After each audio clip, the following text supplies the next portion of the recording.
Hello everyone, we are at DEFCON at the Creator Corner. First of all, thanks for TikTok for sponsoring the Creator Corner here at the Bug Bounty Village. Thanks for Hackerman also for helping organize it and all the other sponsors as well. I have amazing guests today. We have Jhaddix Hello. and we have Blaklis. Yeah, hello. Nice to meet you here. Can we start with, you can just say where are you at your current journey? Are you focusing on Bug Bounty, on something else? Where are you at? Jason, can we start with you please? Yeah, absolutely. So I do a little bit of everything right now. So I just started my own company, which is a red teaming and penetration testing company after working for other people my whole life. So, but it is heavily influenced by my bug bounty journey. So, a lot of techniques and stuff that are more modern that you see with bug bounty hunters and stuff like that. So I still do bug bounty hunting on the side, and my company does training as well for bug bounty hunters, which we did a talk here at DEF CON, which I released a couple of methods and stuff like that from the training. That was very Oh, thank you very much. Thank you. Yeah. So, really, just trying to get my company off the ground, and in the interim, find some bugs, make sure that you stay liquid, and So. Do you also do some like group hunting on your Can do, yeah.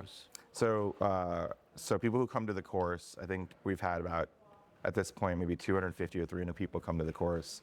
We have a private Discord that they get access to, and we hunt together on a program. So every 2 months we choose usually a wide scope program. Yeah. So we started with FIS, then we moved to T-Mobile, and then we moved to BMW. Yeah. We've been hunting on those, having really great success. Yeah, I feel like this also gives you a really nice perspective into, like, first you see a lot of different people hunting, you know what mistakes they are making. I hope to really pick your mind on some of the lessons that you've had. Yeah, absolutely, yeah. Yeah. How about you? I know that you had amazing time at Ambassador World Cup with Team France being so much ahead of everyone. Absolutely. I'm pretty proud of that. Yeah. I have quite the inverse situation of you. I created a company a few years ago, and I decided to stop everything and get back to bug bounty full time because, I really value the freedom that you can get with bug bounty. So I decided to keep my company and do bug bounty full time again. And yeah, I'm trying to help the community a lot. So I'm very active on communities on Discord and on Twitter also. So I'm trying to answer every questions and things like that. Yeah. And I'm super active also in the French community specifically. We have a quite large community with maybe something like 700 people. And I'm also managing Hackerman Ambassador World with a little club. And yeah, we did pretty good at the World Cup. So yeah, pretty good. How did the live hacking event go for you? Pretty good. For me personally, that was pretty good, and it was super fun also because there's a lot of French people. For the first time, I guess, we were 700 from France, so that's definitely a special event. But yeah, personally, it was pretty good. I focused on Epic Games, and that was super good. Awesome. Okay, we have the first question from Simone from Twitter. Will bug bounty hunting remain a viable option as a full-time career? And is there an equation that tells us when is the moment to quit and go full-time? Jason, can we start with you? Yeah, I don't think bug bounty is going anywhere. Honestly, I think that it only grows into more things that it currently isn't into right now. I think that, at least from the conversations I've had with a lot of the platforms, they want to get to the point where you do things other than just hack things, right? And hack different types of things. They want to do defensive stuff, right? Log ingestion templates, queries, alert templates. They want to get to the point where they can host code. You can do code review. So I think that the kind of gig economy for security people grows even more over the next 5 or 6 years, which brings in new types of people, which I'm kind of excited about, right? That's not stuff I do every day, so it'd be cool to check that out. And so I think that when that expands, you have other people who come in, and then you have the platforms that keep on pushing, and then you have more opportunity. So I think that going full time, can become a viable option for a lot of people. I also know, though, from my conversations with bug hunters who take my class, and then all the private discords that exist and stuff like that, there is a little bit of a backlash right now of maybe the talent in the industry is not being treated as well as they used to be by some of the platforms, and so a lot of people are kind of moving to pen test models, but hosted by companies who do hybrid bug bounty kind of models, right? So they're pen test companies, but you go 1099 work for them, like bug bounty, and so you can get guaranteed money for your time. It may not be a ton, but it is enough to sweep by. So it'd be interesting to see how the talent wants to evolve their journeys. Yeah. You said you quit your company for a full-time bug bounty.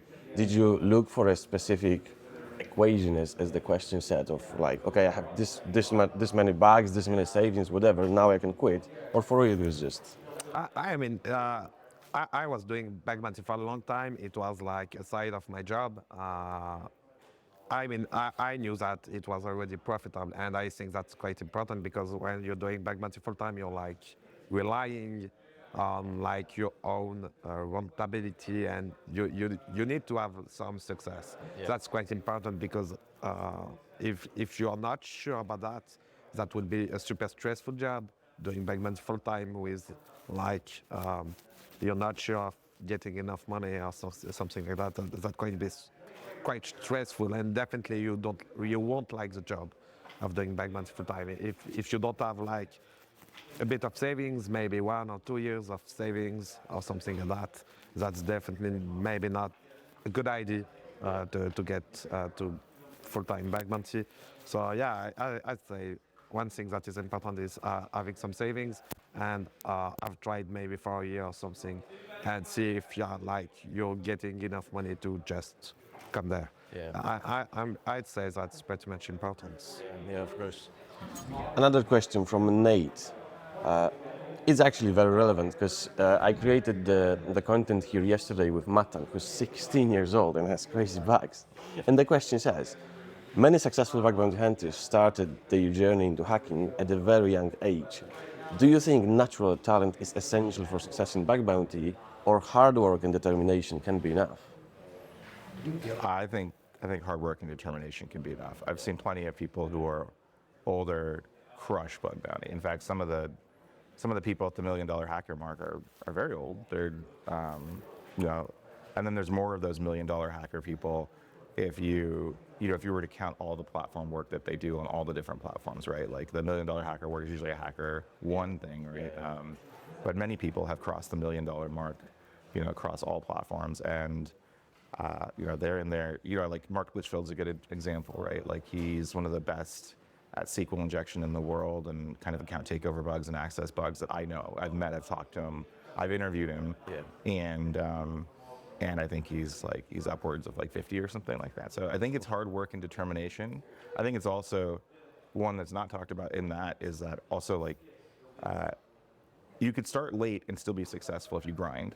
But also like a lot of us have had 20 plus years of pen test or security work under our belt and then transition into bug bounty, right? So there's a little bit of like longevity and exposure to the world that helps as well, right? Like a lot of people think, oh, I'm just gonna go into bug bounty without ever having had any pen test experience or like anything, and that's a hard transition, right? Like to move into offensive security purely just to go into bug bounty. So Maybe we won't answer each question for both of you, and so sure. I'll ask another question to you. It's also very relevant to this time because we have so much good research now. And the question says, generally, researchers post content of their research after mass reporting the vulnerability in bug bounty programs. It sometimes can be discouraged of getting duplicates on these bugs. What is your take on this? What will you do with the research that you saw in this period? I mean, definitely, I agree with that. I'm definitely posting my research once I get paid for that, because I mean, if I spend a lot of time researching from something that is quite new, I'm definitely using that. I need to be paid for my research, but that doesn't make it like not valuable, because there's like a lot of people that can be impacted by my research, and I will probably focus on maybe 5, 6, 7, 8 programs. That doesn't mean that there won't be anything vulnerable again after that. But eventually you will need maybe to do some recon and something like that to find the targets I missed, or the targets every paper we missed. So that's pretty much the same as everything. Yeah. I mean, you'll need to make like some research and get some people that will be vulnerable and that are quite hard to find. And for that, you need to like maybe do your a better game than others on recon. Yeah. So yeah, that's the point, I guess. Yeah, here's a nice question. We'll do the round trip on this. From Pavel, from Instagram. What is the best and the worst moment of your bug bounty career? Jason, what's the best moment of your bug bounty career? Best moment of my bug bounty career. I think it was when I hit the #1 on the bug crowd leaderboard. Yeah. So very early on in bug crowd's history, in like the first 10 years of it being around, I was battling back and forth with another hunter named Bickwork to be #1 on the leaderboard. Yeah. And this was before bug bounty was critical mass, right? Like, so there was maybe, I would say, 5,000 at most active hunters on the platform at that point. But it was still a really big deal for me. And so I won the #1 spot, and they did a little party at DEFCON, and like they gave me a little badge and stuff like that. And so that was really special for me to like hit that spot. I think that was cool. Yeah. Yeah, nice. What is the best moment of your career? The best moment, I guess, that's a good question, to be honest. I guess that's when I started to get some very cool bags. When I started on Swisscom, little to little, I knew the system definitely much better, and I started to get some very, very, very cool bags. And they were like super cool with that. And they even were like impressed, and so that was definitely like really my first very cool bags on bag bounty. So yeah, that's a special feeling for that. Yeah, I guess that's. What is the worst moment of your career? I mean, I think it's always the worst moment when you have what you know is a really impactful bug, and like the client just doesn't get it, and you submit it, and they don't understand, and you arbitrate for yourself, and you try to get people on the platform involved, and it just goes nowhere, and then you just have to abandon that bug. And I've had that several times, and it feels really bad. Like it feels horrible, and there's just no recourse at some point, right? So those are some of my worst moments. Yeah, I think there's stuff like that. I mean, there's a lot of lows in bug bounty and self-doubt, but for the most part, it's a good experience if you're trying and succeeding. So I guess pretty much the same for me. I mean, like frustration is kicking hard sometimes. Like you try to explain everything correctly, and like you have the impression of never being heard sometimes. That's quite frustrating. But except from that, I think that the moment when I'm on a program and I decide to switch to another program, and I really have the impression that I will never find something as critical as what I already found. A bit of like the imposter syndrome, especially when I started, that was quite hard to just ignore it and just continue. That's also something that I'm trying to discuss with a lot of the community, with a lot of people from the community. I'm trying to like explain that you should just ignore it. Just go. For sure. Just go hit the wall until it breaks. One of the things I talk about in the course is don't get emotionally attached to a bug. Yeah. Right? Like I know that people put a lot of their heart and souls into finding these things in time. And but you can't, because you just never know what the outcome's going to be. Just move on to the next thing, you know. Like But it is so hard. Yeah, isn't it is so hard. I mean, I'm still doing it. Yeah. Even if I know that definitely not a good idea, but like you get like 5 bags and you think that it will be like 100K, and you can be like, oh come on, just forget about it. Yeah, it's impossible. But yeah, we all know that we should try to avoid that. But sometimes it's hard. Do you guys ever like you report some good bugs, and then the night that you report them or whatever, you have trouble sleeping, and you're like checking to see Of like course. triage them, and you're Of like, course. What are that? Yeah, definitely.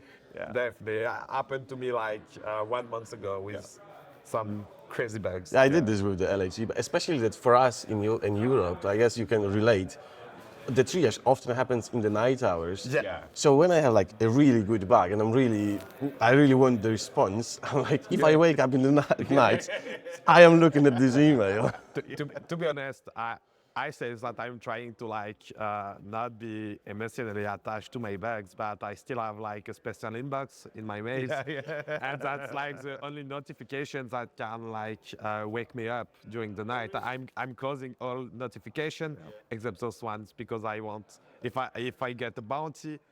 If I see that mail that say you earn some cash, it will definitely wake me up. So. How do you have it set up? Like, what email client do you use that you only have notifications of this? I'm using custom one.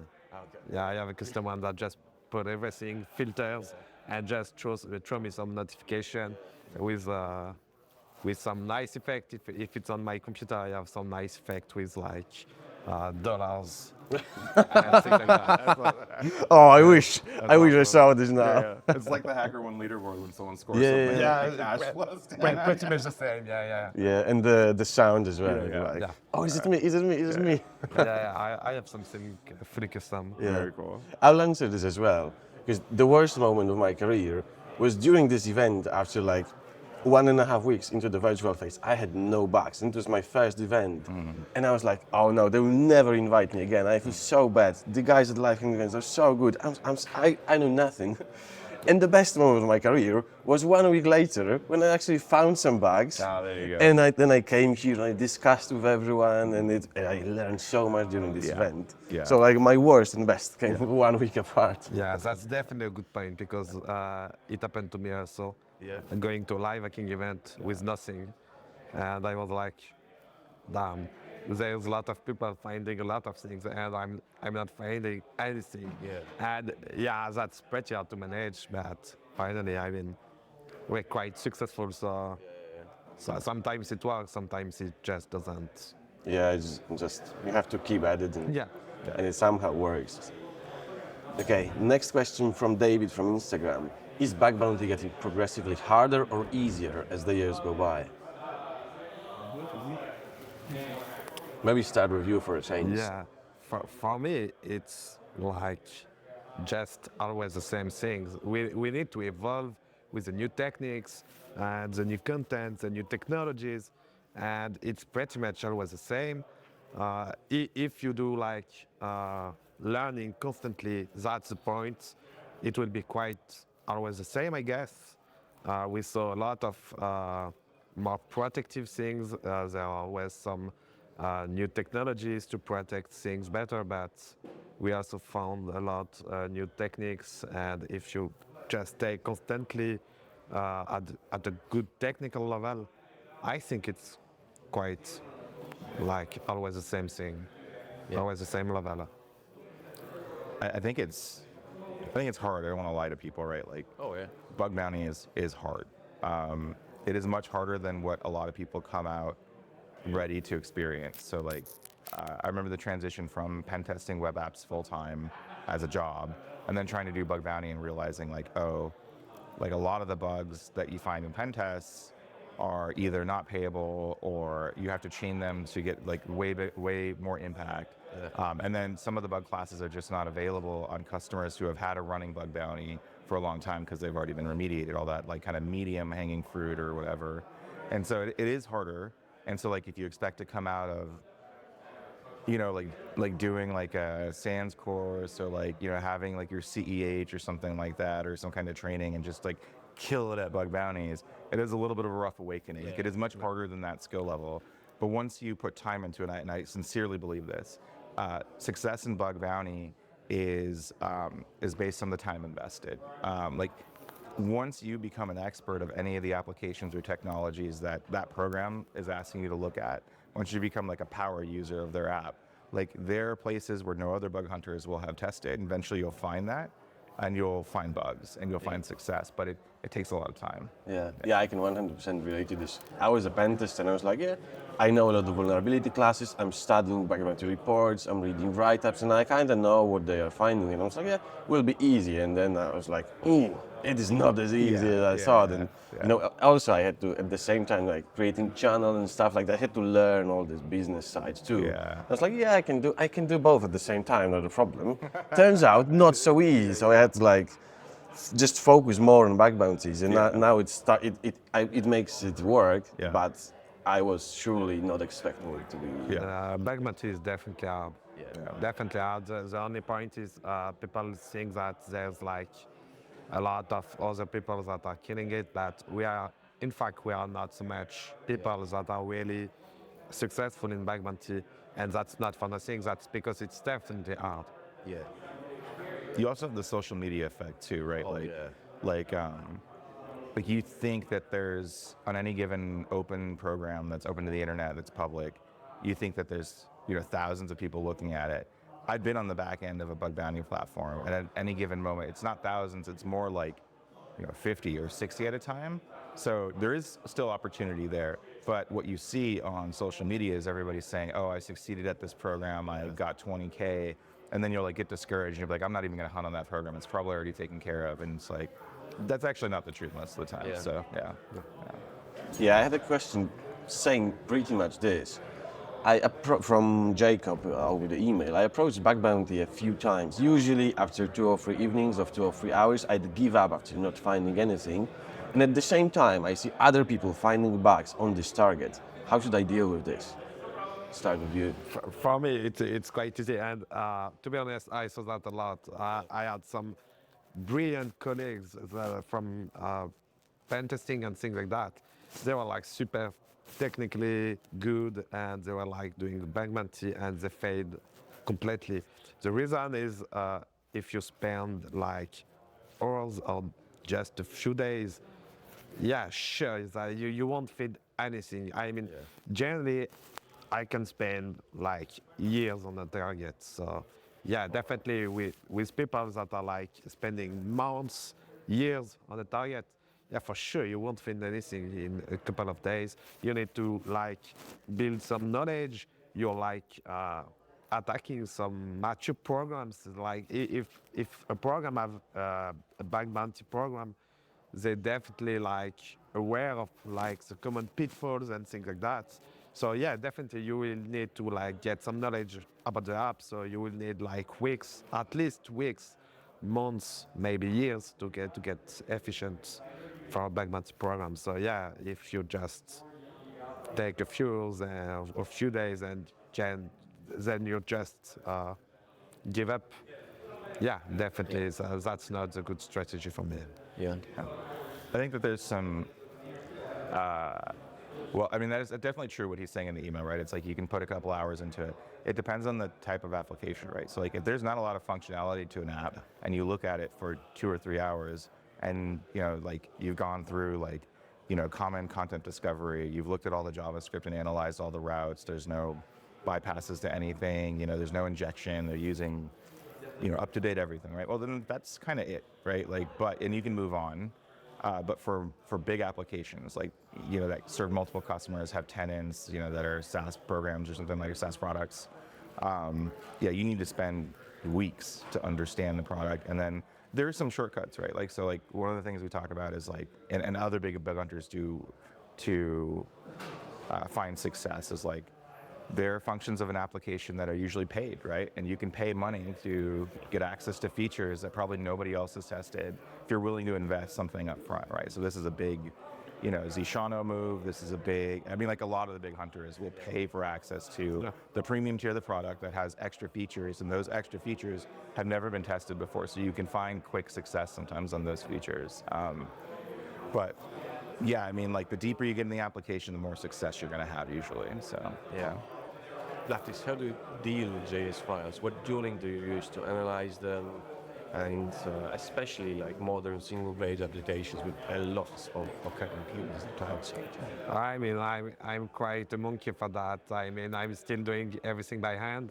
Yeah. I'm just like getting the source code and just using some online tools to beautify everything and just reading it.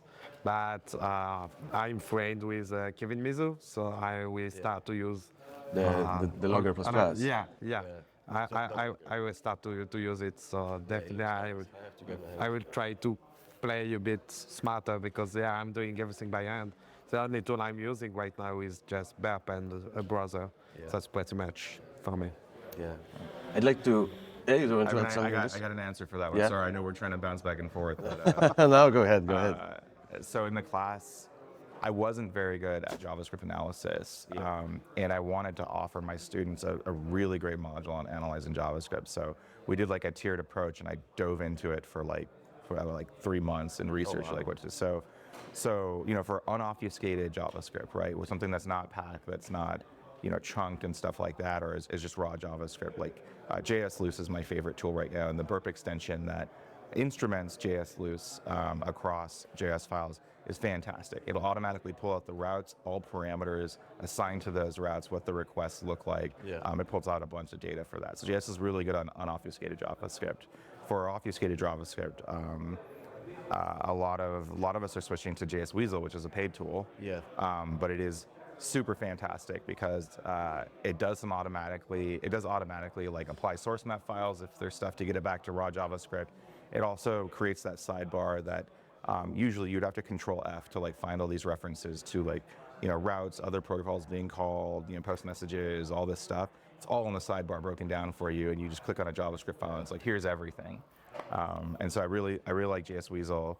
And then it also has, I don't know what Charlie does, but it also has tech in it to load all of the lazy loaded JavaScript files once it finds a source directory from where they're all being loaded from. So I don't have to worry about missing functionality in an app because a lazy loaded function didn't get loaded in the app because I missed it, right? It finds it for me and then puts it into the analysis tree on the right. So I like JS Weasel. Yeah, I want to shout out to Charlie because he let me try the tool for the live hacking event, and it is really nice. It's fantastic, yeah. The bug I duped you on Epic Games, I actually found it when like also thanks to this because I had just the routes of this application in the JavaScript, and I just copied this to Intruder, and that's how I like noticed the important part of this chain.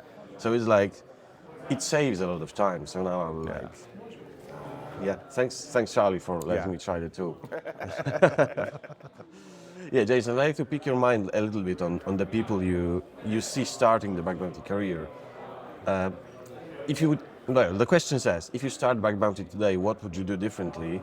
But like, I'd like you to respond based on the people that start today that you observe.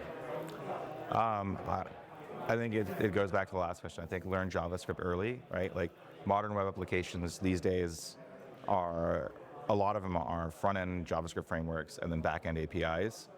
So API hacking in JavaScript would be technologies that I would, or I guess like types of hacking and types of technologies I would learn earlier in my career, I think. But the other function is just, I find a lot of bug hunters get really enamored with the idea of recon, and I'm a recon guy, right? So they'll like get into recon and automation and scanning, but they won't move past those skill sets very often. And like, you have to realize, and I talked about this on Critical Thinking's podcast, it's like the recon is only to find you more targets to actually hack. The web hacking is the core skill set.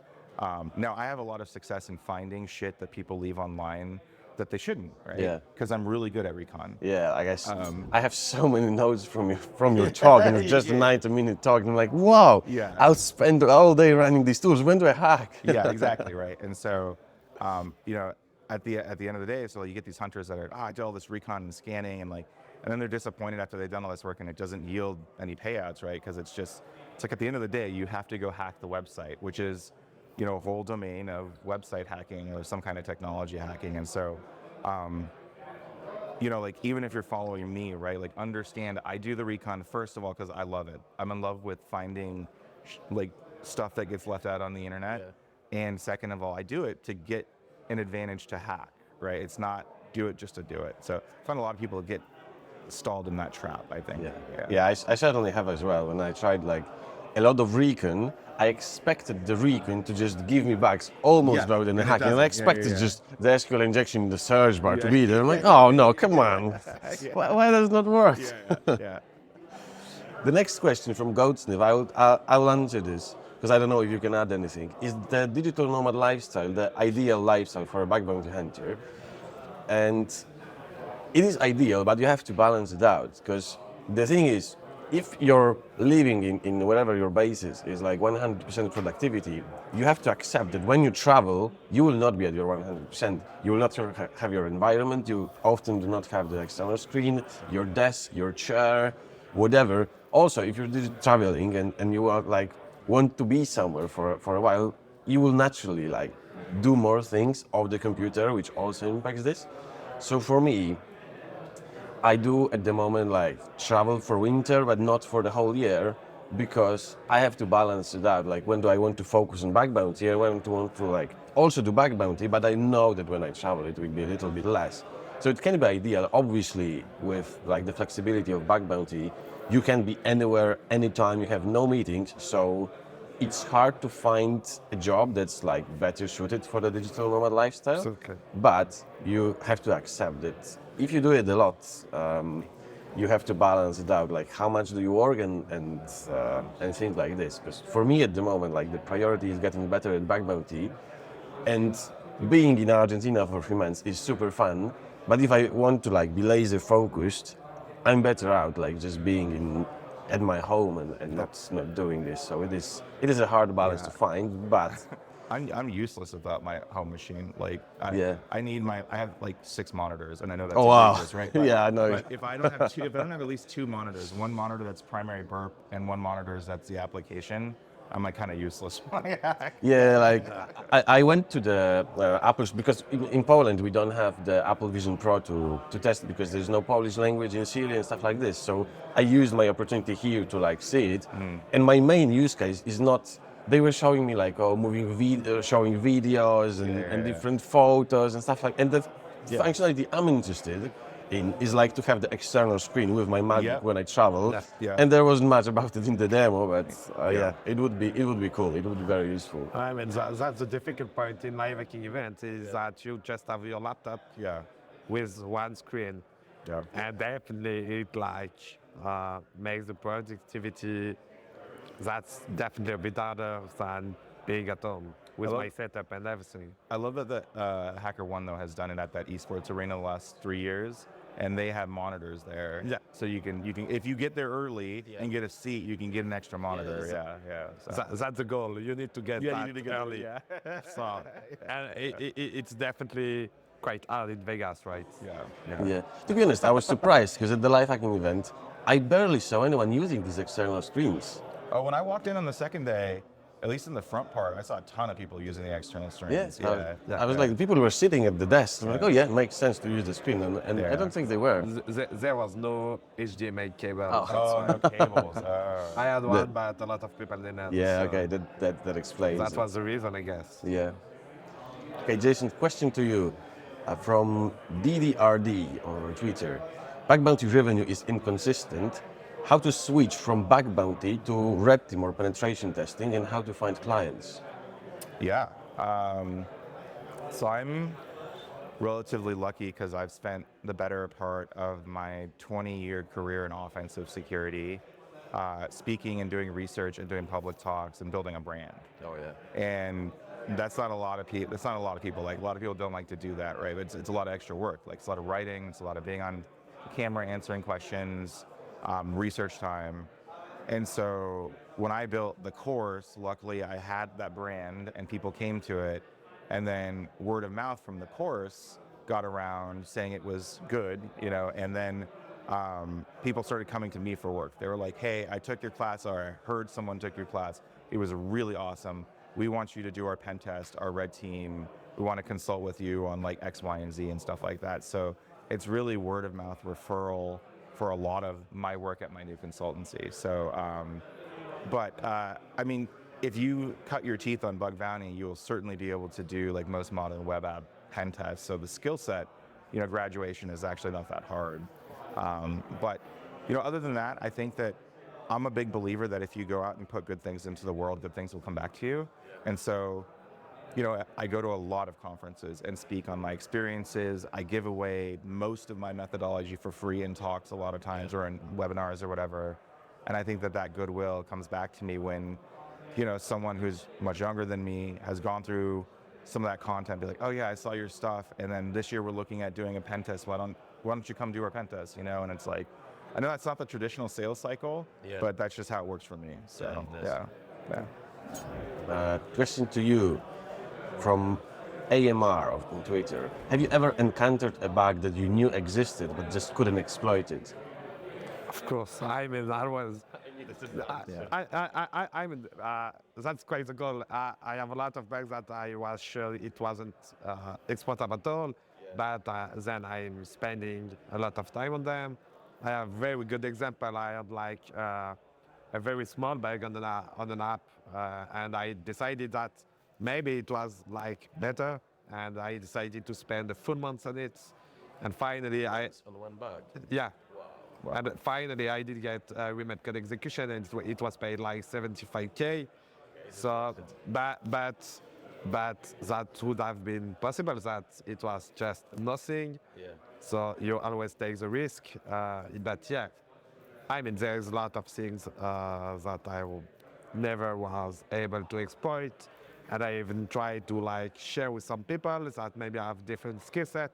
That's also the like one of the strengths of the bug bounty is you can share with people, we can try to collaborate, but sometimes it's just some dead end. So that happens a lot, and yeah, that happens, definitely. I had one on a program where I was testing on it, and I found an asset, and I found SQL injection, and I went as far as to pull the table names and some like just cursory data out of the database. But at this company, they were very big, and so the people who ran the bug bounty were different than, it was a different team than the team who did kind of like patching of servers. And so the team that I submitted the report and I include all the information. The team that was the like defensive team, whether it was DevSecOps or whatever, they fixed the bug because they saw the traffic, and they fixed the SQL injection. And then the triage team after that came in and was like, "Oh, we can't reproduce your bug." And I'm like, no. Like I just had, so I go back to look and it's fixed. Yeah. And I'm like, oh, well, you know, like you guys must have fixed it. And they're like, we didn't do anything. The triagers were like, we didn't do anything. And so I spent like weeks talking with them. Like, I have table names of your database, and they're like, yeah, there's no bug. We're not paying you. And so it was like super frustrating. And that was one I still remember to this day. I like tried to arbitrate and just nothing happened. And I was like, nothing happened. Yeah. That's part of the triage frustration somehow because like the triage can always like have a small discussion with the developers and try to get the information on how it was found, but not every companies are doing that. That's unfortunate. Yeah. But it happens, and it's like super frustrating. It happens also to me. Yeah. So yeah, that can be very frustrating. Yeah, you recently started utilizing Justin Gardner's advice about recording the demo, even for like simple bugs. One of the advantages is this, that if they fix the bug and it stops existing for some time, like you have the proof there, and it's like it's harder to get into that situation. Sometimes you will not be able to do anything anyway, but you can, I mean, like nowadays there's a whole bunch of free, really cheap screen recording apps like Loom and stuff like that, and you can just like do a quick video, like here's the bug, let me show you how to execute, and be done, and that's it, like, you know, so. Yeah, I also do the voiceover often, and I will talk like, oh, here's the victim's browser, attacker's browser, and it's like, I think it's nice. Yeah, but I mean, sometimes even that's not enough, because I mean, they just can't reproduce it. Yeah. And even if they have a video, they're like, yeah, okay, but it doesn't work there, so. Yeah, I mean, it's not bulletproof, but it's a bit better. Yeah, definitely. Yeah. What do you think about the future of the bug bounty space, considering AI and the Web3 industries? Want to start? Yeah.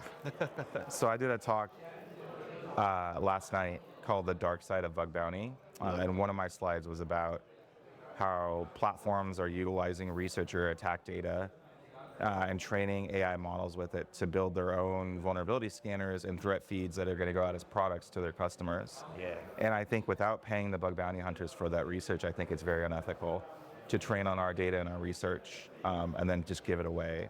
I think that a model like something like Detectify has, when you build a vulnerability check for them, and then anytime they find it using their scanner, you get a kickback. I think that model is way more fair. Yeah. But to just take it and run and start using it in different things, I think is pretty unethical.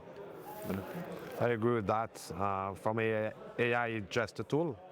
I don't think that will probably change the way we are doing things. Maybe I'm not sure that will change the industry per se. That will just be another tool in like a tool set. But I'm not sure that will change deeply how things are done and how the bug bounty industry will evolve. I mean, the next step for bug bounty is to target small companies and trying to get just bigger and bigger. That's quite a young industry that began maybe like 12 years ago, I guess. That's still a small industry, and It was gets just bigger about and the time bigger. when Jason started hunting that the bug bounty was created, wasn't it? Yep. And yeah, so I don't think that will change anything. That will just be another tool, and there will be some other tools we'll see later. And yeah, for me that won't change anything. I think there's a lot of power right now with the current LLMs that exist to supercharge small portions of what we do. Like I use AI bots to build bypasses to very brittle regex checks for things like SQL injection, cross-site scripting, stuff like that. I use them to discover one-day vulnerabilities in the same vein, right? If some CVE has been published and it has an attack string, like I know from my 20 years of experience that like these are usually the ways to bypass very brittle regex filters for web applications.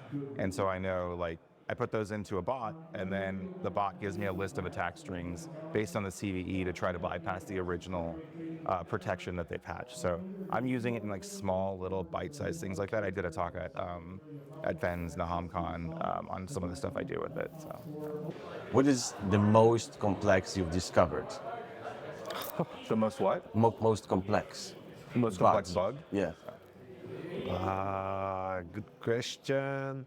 Yeah, I my guess- guests have a lot of complex bugs. We have to wait a little bit. Yeah, I have a lot of super complex bugs. I'd say in bug bounty it was the bug I spent like 1 month on it, trying to get a chain.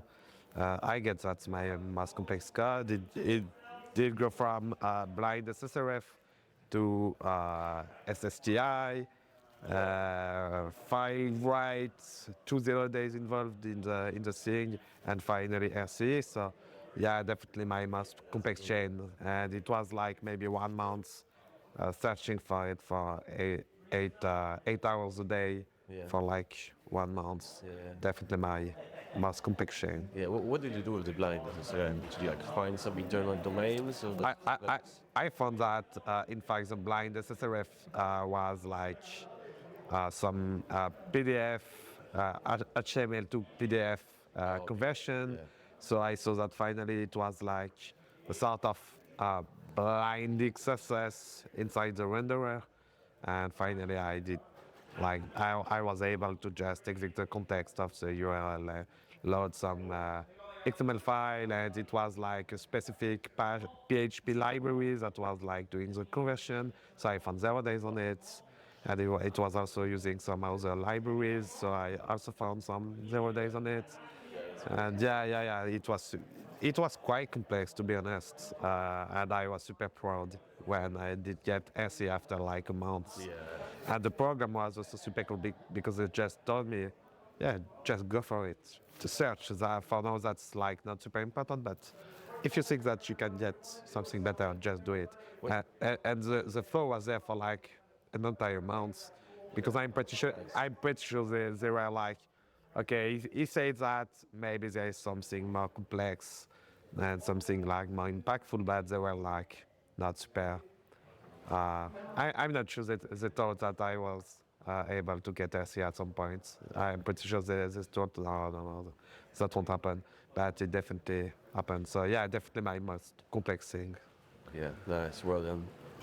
I think mine were at it's at a live hacking event, and I had the opportunity to work with Shubs and Shanyo on a team, and I didn't do much on this team, honestly. Like my specialty was actually the post exploitation, and just like I actually found the documentation for the code we were looking at. But basically, there was a Java app for the hospitality industry, and it basically managed everything that had to do with kind of certain hotels, doing check-ins, doing check-outs, handling credit cards, all this stuff. And a Shub special is to go out in Docker Hub and find and see if any of these applications have been installed in a Dockerized container, pull it down, and then turn a black box test into a source code audit.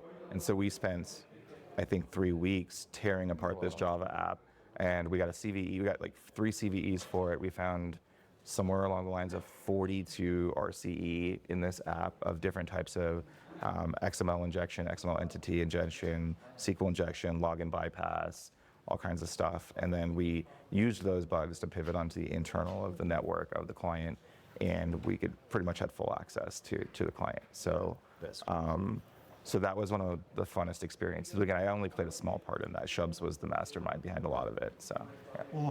Yeah, probably you're done playing a little bit, but Yeah, although we know Jhaddix, amazing. Yeah. How do you maximize the knowledge you just learned? Do you just try to look for the specific vulnerability in a bunch of programs? Do you maybe create some offline labs to reproduce the bug? How do you proceed with the To be honest, I'm creating a lot of internal labs for myself to test for things, but once I get the knowledge, I'm just going on some regular programs. If I have some more knowledge, I will just test more things, but that won't change like how I test the apps. It just, I get some more knowledge, so I'm testing just a bit more things. But yeah, for me, it doesn't change a lot my methodology. But yeah, I have a lot of testing labs, testing environments locally to like test some new patterns and some new things. Yeah, that's a good one. How much time does it usually take to create a test lab for a particular bug test? It always depends. It really depends on what exactly, but I think my bigger labs are like maybe 2 days of work to set up everything for like some complex targets or complex system. It can take up to maybe 2 days, something like that. Yeah. Nice. How about you? I think I spend just as much time researching as I do hacking a lot of the time, right? Like we talked about it in my talk here at the Bug Bounty Village, but I am constantly, like you, collecting write-ups, parsing them for what was the attack string? What do I think the hacker mindset was? How did they find the function? Like where was it in the application? What kind of impact did they have to prove with the bug? And I'm keeping it in notes or keeping it in my head, but mostly in notes. And then, when I have 50 of those on a new bug class or something, I try to create a small methodology for myself to replicate. So yeah, like comprehensive notes, comprehensive research. It's not just bug bounty reports that I parse. I parse CVE details a lot. I parse blogs. Like I have a whole Feedly full of researchers who I respect who they do a lot of hunting and they blog about it. And I'll try to turn it into step-by-step a methodology for myself. So Yeah. Okay, last question and we'll come to an end. How do you deal with procrastination or burnout? And do you always have high levels of motivation when hunting? the laugh says it all. No, I don't. I mean, it's a real big problem. It doesn't matter what you're doing, honestly. If you're a pen tester or whatever, or you're a bug bounty hunter, I think a lot of us have different sort of neurodivergence a little bit. Like I know a lot of testers with ADHD. I know a lot of testers who are on the autism spectrum. I know a lot of testers who just they're just procrastinators, right? And it's really hard. I think that I have like a cascading set of alarms that helps me be productive. And then I didn't learn I had ADHD until I was 38. And so I was very late diagnosed. And now that I'm medicated a little bit, I can focus a little bit more on work during the day. But there's no easy answer. On the burnout phase too, it's like impossible. Like, I'm sure you guys know, like when you're on a roll, you don't want to stop. It doesn't matter what time it is, right? It doesn't matter if it's 3 a.m. If you're like in the zone, you don't want to stop. And so if you're in the zone for like a week and you're just hacking this program, you can burn yourself out really easily. And then that burnout stacks with like the triage issues that sometimes you have and stuff like that. And you can get really, like we have this saying in the Discord, that bug bounty is a scam. Like we just talk about it all the time. We're like, bug bounty is a scam. Like, because we just like put all this effort into it and then just get wrecked with triage or something like that. And we get real angry and we're like, it's a scam. We're not doing it anymore. Like, shut it all down. And then of course we feel Of better. course. But yeah. Of course, you get a good bounty and you're like, oh, Backgrounds is the best thing This ever. is great. Yeah. Free money. Exactly, yeah, exactly. Yeah. Yeah, to me that's really a good question because at the start I said you that Bagmanti is giving you a lot of freedom, and that's also the freedom of procrastinate. And for me, it's like quite important. I accepted that I will procrastinate at some time. That's something you need to accept because I like to value my mental health, and that's part of it. If I don't want to hack, I'm not hacking. That's why you also need to have a bit of money, to have a bit of savings, because sometimes if you rely only on yourself, that can be quite stressful because you want to procrastinate, but you will force yourself to just work because you need some money, and because of that, you will definitely go to the burnout very fast. The bug bounty is something that is quite complex. We have a lot of burnout and things like that. Lack of physical exercise that doesn't help. And yeah, I guess it should be okay to just procrastinate. I'm a big video game fan, and sometimes I even spend like months on video games and doing. What do you play? A lot of things. Right now it's Elden Ring. Oh, such a good game. Yeah, definitely. But for example, this year I decided that from January to May, I decided to just not work on bug bounty. I just didn't want to. I tried to build my French community a bit and things like that. And I decided to just play video games, take care of myself, do a bit of sports. And yeah, I mean, that's okay. But you need to have like enough savings or things like that to accept the fact that sometimes you're just not working. And that's definitely okay. That's part of getting some freedom from bug bounty. That's like the good point for me from bug bounty is getting the freedom to do whatever I want. And when I was pen tester, there's no way you can just say, okay, I'm not working. Yeah. No. You're paid to work, so you just do your work. Yeah, that's the very good point of bug bounty for me is like being able to accept that I will just procrastinate and I'm just doing it. I'm not feeling guilty about that. Yeah. I think I get the best of both worlds now owning my own company because I can say when and I don't work, right? So like, but I can still do that pen testing work. So I feel like I've taken a couple like 2 or 3 week stints off for different things. But the gaming thing and taking time off, I mean, that's kudos to you, man. Like that, like knowing yourself, knowing when you see those signs of stress and burnout is really important. Yeah. So. And then after 5 months of gaming, you jump into the Ambassador World Cup and you absolutely kill it. So. Yeah, definitely. Yeah, That's awesome. Thank you so much for awesome interviews. Guys, what are you looking forward to achieving the rest of 2024? I mean, I'm looking forward to more classes. I really enjoy building the trainings. So we have more trainings coming out, not specifically for bug bounty hunters, but for red teamers and security leaders too. So I've done a small stint as a CISO, and I have very strong feelings about what a modern security leadership position should look like. So I'm going to build some classes around those things, and we're really excited to see where those go. So For me, it's quite easy. I mean, I will continue to help the community, and we will win the World Cup, obviously. So yeah. Hopefully, second place behind Poland. Maybe. Will be a challenge, but I try to not brag too much because generally that can be bad for me. But yeah, I'm pretty sure that at least we'll do some good place, I guess. Yeah. So yeah, I focus on that, doing some Bagmati.